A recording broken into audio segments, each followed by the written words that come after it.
Let's talk a bit about how to come up with a title for your essay.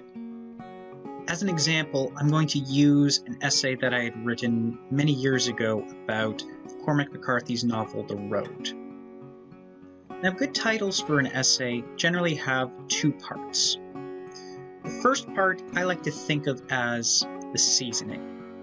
It's kind of a flavorful statement, something that's supposed to be really pithy, punchy, capture the reader's attention, and be really suggestive about what your essay is going to talk about.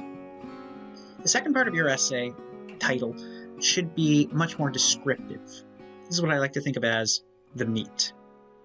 You give your reader a clearer sense about what exactly are you looking at, what's the topic, and what sort of issues are you going to discuss, or what sort of claims are you going to make.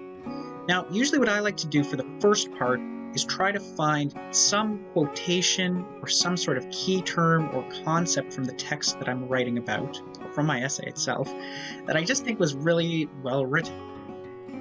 One of the phrases that appeared in this essay that I thought was really interesting, a really kind of provocative statement to make, was this phrase right here, terrible silence. I think that's just a beautiful, beautiful little phrase. So that's something that I'd like to put for this first part. Terrible silence. Now, when readers first encounter that, it might pique their interest. It's not really going to tell them much about what the essay is about. In the second part of your title, the meat, this is where you give a brief, almost mini abstract of what your paper discusses. So this paper, I was talking about the description of war in the text. My claim was there is a kind of warfare that's not realistic, but naturalistic, and that it invokes the traits and conventions of naturalistic literature.